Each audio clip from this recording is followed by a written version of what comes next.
Good morning to all of you, dear students and viewers. Today I am going to present one part of the lesson, and it was the solid state, and the topic of today's lesson is crystal lattices and unit cell. This time I have decided to pick up just one topic and explain it in a very lucid manner so that everybody who is interested in this very topic could understand its basic concept. This is the second segment of this very solid state, and in this very topic I am going to give a lecture on the how does crystal forms lattices and exactly what is it and what is the unit cell. So before I make you to understand this very thing, here you can see that there is a certain drawing and certain points and certain tiles type of a structure drawn on a screen. The question arises what is all this and what is for what these things are there. So here you are supposed to understand this very thing. इस चीज को मैं समझाने से पहले मैं एक analogy की मदद लूँगा. आप इसमें देखें कि ये जो लेफ्ट हैंड साइड को जो एक दिया हुआ है टाइल्स जैसा स्ट्रक्चर, इसमें आप देखेंगे कि एक स्क्वायर बना हुआ है और इसमें जो छोटे छोटे टाइल्स रखे हुए हैं उसकी अगर आप गिनती शुरू करें तो 1 2 3 4 5 टाइल्स ऊपर से, और फिर आप उसकी जो लेंथ देखेंगे और विड्थ देखेंगे तो दोनों में आप महसूस करेंगे 1 2 3 4 5 मीन्स लेंथ में भी 5 टाइल्स हैं और विड्थ में भी 5 टाइल्स हैं. बेसिकली ये एक स्क्वायर का फॉर्म है. अब यहाँ एक सवाल उठता है कि इसका लैटिस के साथ क्या रिलेशन है. Students, having seen this very tiles in a joint manner, you get an impression about the tiling of the floor. Here, arrangement of tiles on the floor. You must have seen so many floors where square tiles are joined together. As you are a student of class 12, so you know better that though floor becomes very smooth and very clear, but it is made up of the small unit of the tiles. यहाँ देखिए कि ये जो tiles लगे हुए हैं ये सारे टाइल्स किसी न किसी पॉइंट पर आपस में जुड़े हुए हैं. ठीक है, तो मान लीजिए पहले तो आपने टाइल्स जोड़कर एक फ्लोर बना दिया. अब इसमें से हम हर एक टाइल्स को हटा देते हैं. जब हम यहाँ हटा देंगे तो आप यहाँ देखें राइट हैंड साइड को एक अलग सा पॉइंट करके स्ट्रक्चर बना हुआ है. यहाँ मैं यह दिखाने की कोशिश कर रहा हूँ कि ये जो हर एक इंडिविजुअल टाइल्स था वह टाइल्स इन्हीं 4 पॉइंट्स के पास जुड़ा हुआ था. Means these are the 4 points where basically tiles were placed. और suppose if you place one tiles at the 4 point it means that the tiles will take its place. So students, इस तरह से अगर हमने सारे टाइल्स को यहाँ हटा लेंगे तो you can see that here so many points are shown over on this very screen. So अगर हम इसको अब यहाँ एक सवाल उठता है कि इसका क्रिस्टल से क्या लेना देना. तो यहाँ पर टाइल्स जो है, टाइल्स एक प्रकार का आपके मॉलिक्यूल और एटम्स को दिखाता है, और ये लैटिस पॉइंट जो है उस जगह को दिखाता है जहां वो एटम और मॉलिक्यूल्स आपस में जुड़े हुए थे. तो क्रिस्टल में भी इसी कॉन्सेप्ट का इस्तेमाल किया जाता है. अब आगे स्लाइड्स में आप देखेंगे, नीचे भी आप देख रहे हैं कि piece of a single tile. अब यहाँ एक सिंगल टाइल है, यही टाइल लगाकर, इसी टाइल्स को लगाकर एक फ्लोर बनाया गया है.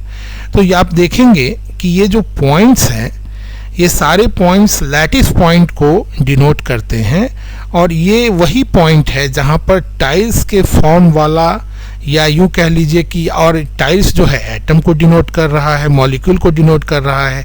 तो एटम और मॉलिक्यूल जो है वो आपस में जब जुड़े होते हैं ठीक वैसे ही जैसे टाइल्स आपस में जुड़े होते हैं, तो वो जो पॉइंट्स है जिस जिस पॉइंट से वो जुड़े होते हैं वहाँ पर उसी पॉइंट्स को हम लोग लैटिस पॉइंट बोलते हैं। आगे हम लोग देखेंगे इसके करेक्ट डेफिनेशन की ओर। यहाँ देखिए, यहाँ पर एक क्रिस्टल लैटिस को दिखाया गया है। इसमें सबसे पहला जो फॉर्म आपको यहाँ पे दिख रहा है ये है एक motive to make crystal structure. देखिए, एक तो लैटिस पॉइंट हुआ जिस पॉइंट पर वो क्रिस्टल जुड़ा हुआ है, और दूसरा वह एटम या मॉलिक्यूल जो कि क्रिस्टल बना रहा है। तो when lattice points combined with the crystal, combined with the atom or molecules, then it makes a structure named the motif. अब आप यहाँ देखिए इस इमेज में, यहाँ पर आप देखेंगे कि लैटिस पॉइंट्स जो है वो पॉइंट और क्रिस्टल दोनों आपस में मिलकर बनाए हुए हैं, और इस तरह से चूंकि ये 2 डायमेंशनल है, मीन्स इसमें सिर्फ लेंथ और विड्थ दिखाई दे रहा है। 3 डायमेंशनल स्ट्रक्चर में हम लोग बाद में आएंगे। तो आप देखेंगे कि यहाँ हाइपोथेटिकल 2 डायमेंशनल क्रिस्टल बना हुआ है, पॉइंट्स प्लस एटम और मॉलिक्यूल। अब इसका अरेंजमेंट है, यहाँ तो आप देख रहे हैं बड़ा ही सिंपल लॉन्गिट्यूडनल और हॉरिजेंटली, लॉन्गिट्यूडनली, वर्टिकली इस तरह से अरेंजमेंट बना हुआ है। तो यहाँ आप देखेंगे लेफ्ट साइड में एक अरेंजमेंट है पॉइंट्स का, वो बिल्कुल स्क्वायर टाइलिंग फॉर्म में है। लेकिन उसी जगह जब आप देखेंगे लैटिस बी में, जब बी पॉइंट में है, तो वहाँ पर अरेंजमेंट को बदल दिया गया है। वहाँ पर आप देखेंगे ये जो पॉइंट्स दिए हुए हैं, ये पॉइंट्स 2 अगर ऊपर है तो एक बीच में है, फिर 2 नीचे है, फिर एक बीच में है। तो इसका मतलब ये हुआ कि किसी भी क्रिस्टल के अंदर, या मान लीजिए क्रिस्टल का बहुत बड़ा स्ट्रक्चर है, उसके अंदर जो मॉलिक्यूल्स होते हैं वो मॉलिक्यूल्स का आपस में जुड़ने का जो स्टाइल होता है, तरीका होता है, वह भी अलग अलग होता है। और बेसिकली वह उसके अंदर जिस तरह से लैटिस पॉइंट डिस्ट्रीब्यूट होते हैं उसी तरह से उसका जुड़ाव होता है। अब आप यहाँ देखेंगे एक यहाँ पर अब 3 डायमेंशनल स्ट्रक्चर में दिखाया गया है, जिसके अंतर्गत आपको लेंथ, विड्थ और हाइट तीनों दिखाया जा रहा है। तो अब आप यहाँ पर देखेंगे जरा सा कि if the 3-dimensional arrangement of constituent particles in a crystal is represented diagrammatically, in which each particle is depicted as a point, the arrangement is called crystal lattice. जैसा मैंने पहले ही वीडियो की शुरुआत में बताया था कि जिस प्रकार से वो टाइल्स जो है, वो टाइल्स एक मॉलिक्यूल का रूप शो करता है, और उसके जो जिस पॉइंट पर वो जुड़ा हुआ था वो एक लैटिस पॉइंट है। उसी तरीके से अगर मान लीजिए यहाँ पर आप एक बड़े क्रिस्टल की बात करेंगे तो आप देखेंगे कि एक जो रेड में आपको दिखाई दे रहा है कि ये यूनिट सेल है, और जिस पॉइंट पर ये जुड़ा हुआ है वो बेसिकली इसके लैटिस पॉइंट कहलाते हैं। अब एक क्रिस्टल में, अब जैसे यहाँ पर आप देखेंगे कि 3 डायमेंशनल स्ट्रक्चर में आप देखेंगे कि ये वाला जो रेड कलर में जो एक क्रिस्टल आपको एक दिखाई दे रहा है इसमें, और इसमें इस तरह के बहुत सारे सेक्शन मिलकर एक बड़े से क्रिस्टल लैटिस का निर्माण किया है इन लोगों ने यहाँ पर। तो यहाँ आप देखेंगे कि ये जो यूनिट सेल है, तो यूनिट सेल ऐसे कुल मिलाकर इसमें अगर हम लोग देखें तो 8 यूनिट सेल जुड़े हुए हैं। तो यह भी एक प्रकार के क्रिस्टल का स्ट्रक्चर हुआ। तो यहाँ पर आप इसका एक 3 डायमेंशनल फॉर्म देख रहे हैं।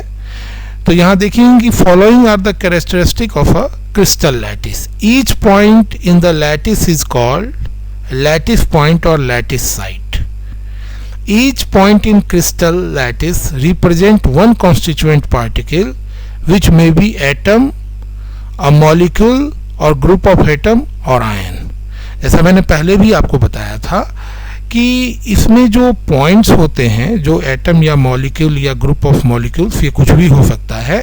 यहाँ हम बात करेंगे कि किस प्रकार से उस क्रिस्टल में वो जुड़े होते हैं, किस पॉइंट से वो जुड़े होते हैं। यहाँ बेसिकली हम लोग इसके स्ट्रक्चर्स की बात करेंगे। फिर देखिए, अ portion of a three-dimensional cubic space of a crystal lattice and its unit cell. एक क्रिस्टल लैटिस है और इसमें एक यूनिट सेल की क्या स्थिति है उसके बारे में बात की गई है। यहाँ आप देखिए जरा सा, ये आपका है parameters of a unit cell.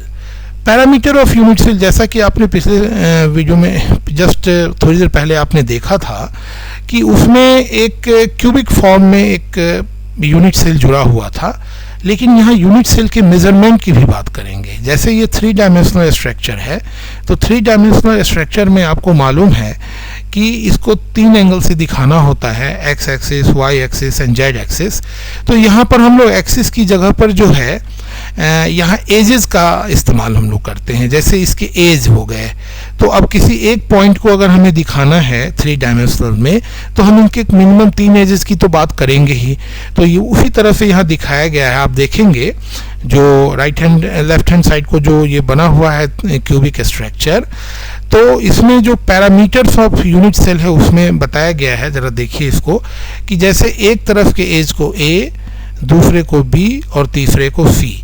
आप ऐसे भी याद रख सकते हैं ए बी सी, तो ए बी नीचे है और सी चूंकि ऊपर है तो ये ऊपर फॉर्म में है। अल्फ़ाबेट्स में इसका बाद में नंबर आता है तो ये ऊपर फॉर्म में है। ये सब याद रखने का एक स्कीम है, ए बी सी। अब इसी तरह से देखिए इनके तीनों के एंगल्स भी जो हैं अलग अलग होते हैं।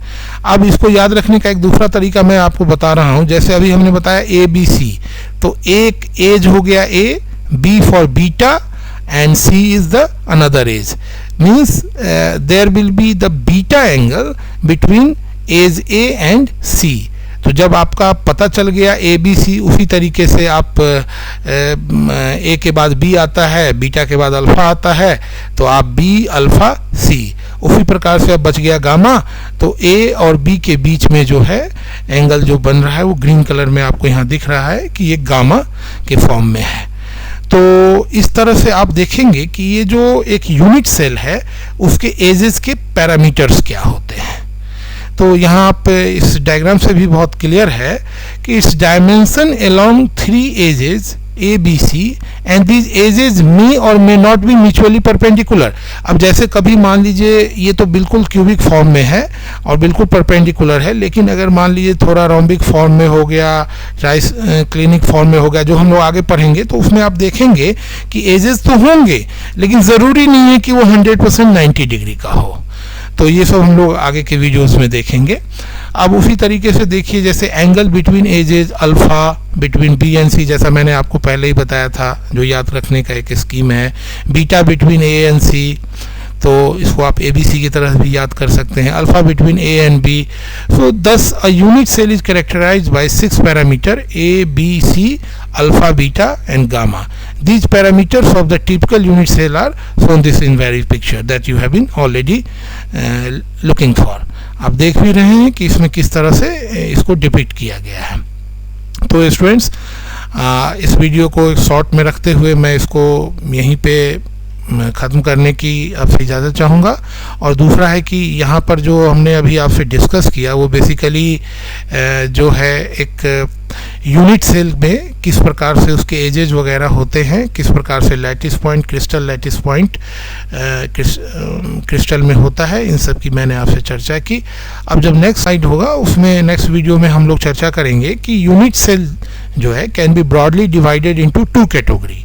जैसे यूनिट सेल जो है, तो ऐसा नहीं है कि हर एक जो है ना क्यूबिक फॉर्म में हुई होगा, हर एक आपका जो है परपेंडिकुलर ही एक दूसरे से होगा, उसके भी अलग अलग टाइप हैं। जैसे ब्रॉडली हम लोग 2 भागों में उसको बांटेंगे, primitive unit cell and centered unit cell. और फिर सेंटर्ड यूनिट सेल 3 भागों में बटेगा, body centered unit cell, face centered unit cell and inserted centered unit cell. तो ये सब हम लोग नेक्स्ट वीडियो में चर्चा करेंगे। तो मुझे उम्मीद है कि आपको बातें काफ़ी क्लियर हुई होंगी। आप इसको देखिए, बार बार देखिए और पॉइंट्स को नोट भी कीजिए। और दूसरी बड़ी बात है, अगर इसमें कोई कुछ समझने में प्रॉब्लम आ रही है, कुछ आ रही है, तो doubts can be asked and cleared. Thank you for watching. Thank you.